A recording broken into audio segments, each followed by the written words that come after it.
how did you distinguish which God to follow? Because, you know, there's this new age movement that name me pray to the universe, name me do this, name me do that. So how did you know? Or was it trial and error for you? Yeah, that's good. For me, it was definitely trial and error. I will say this: I never looked into Islam really. There was a lot of things obviously I didn't. I think if we're honest with ourselves, people like to say, you know, there's thousands of gods and religions. But if we're honest with ourselves, really the only big religions are Hinduism, Islam, Buddhism, Christianity, like those, and then New Age. Like those are the only ones I really hear of. Everything else is pretty. You don't hear about it too often, even in the Eastern world. Um, but so for me, I started my first contact with religion or spirituality was Buddhism. When I was 15, I was at a rehab. I saw a book on Buddhism one day. This is when my spiritual hunger started really stirring back then, due to psychedelics. I was really into psychedelics, had some spiritual experiences. And so I saw this book on Buddhism and I started reading it, and I was just infatuated with the lifestyle, that it wasn't a religion, it was a lifestyle. And so I was infatuated with meditation and I started getting into it. And I started having some I won't say encounters, but I started having some enlightening experiences, I guess you could say. I started having some, I guess, mind altering moments in meditation, and I started experiencing a change in my perspective of the world. And so that was my first thing that I kind of got into, and I carried that for about a year where I was really into Buddhism, and actually practiced, the majority of it. And then it kind of transitioned into the New Age. Really, I wasn't a big practicer of the New Age in the sense of crystals, but I did tarot cards. I went to a psychic. I did Reiki. I got Reiki done to me a few times. I was in massage therapy school, so I was very much into the mindset and the way of thinking of the New Age. I did all the stuff that New Age people do as far as practices, other than maybe like crystals, you know what I mean? And I wasn't religious about it. But for me, I think what got me was that Jesus was the last thing I believed. Like Jesus was a complete joke to me because of my just encounters with Christians in the past. And I never saw anything to make me look at it seriously. I never saw anything to get me triggered. So I like this one example I have is there was this one time, it was Easter Sunday, and I was at the gas station. I'm pumping gas in my car, and at the same time I'm pumping gas, I'm sitting in my car getting ready to do a shot. And I have all my spoon out, my drugs out, and it's all in the center. And I'm just sitting there, I have my door open, I'm sitting there getting ready to do all this stuff. My friend's next to me, and he's like, hey, chill, someone's coming. And this lady walks up to my window, and she sees what's going on in the car. And she, like, you would have sworn she saw the devil, you know what I mean? Like, she looks like terrified, and she threw a track in my car. It's like she just ran off. She's like, happy Easter, through the track and dipped.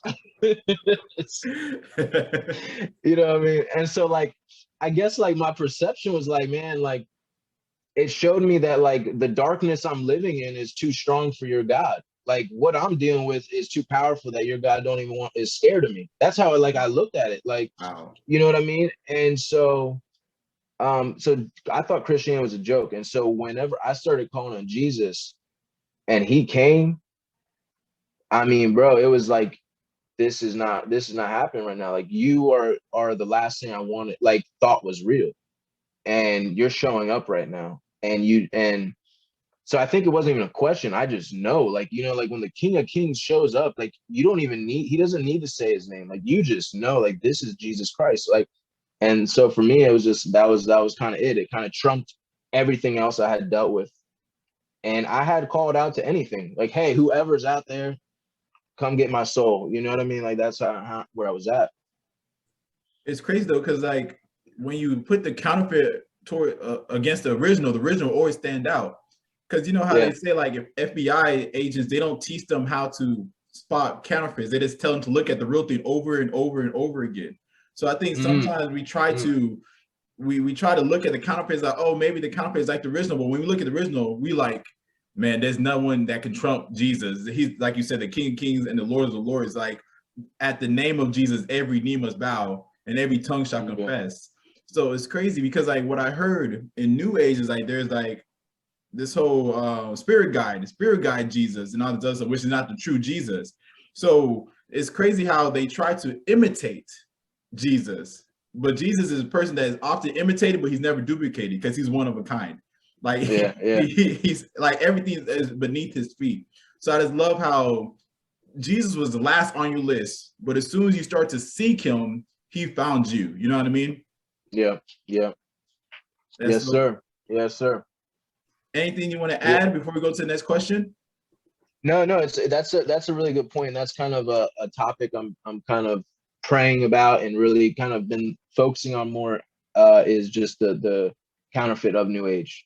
Like it is almost a direct blueprint of Christianity copied, except they take the biggest piece out of it. It's like, you know, I mean, they take Jesus out the picture and put them in the place, but everything about it is true Christianity and following Jesus. Except, you know, a couple little things in some ways, but they're the biggest aspect of Christianity. So very interesting. But yeah, we can go to the next question. Well, that's so good. Let's stay with that real quick because I realized, like you said, they imitate Christianity, but then they take Jesus out of it. Like, how is it? This is me. I cannot pray to the universe when I have access to the one who created the universe. Like I'm just not gonna do it. That's just not me. I'm not gonna pray to the universe. I'm not gonna pray to my ancestors. No, I'm gonna pray to Jesus because Jesus can only change things. Because what I realized with the devil is the devil will give you his right hand, but he'll take away from you with his left hand.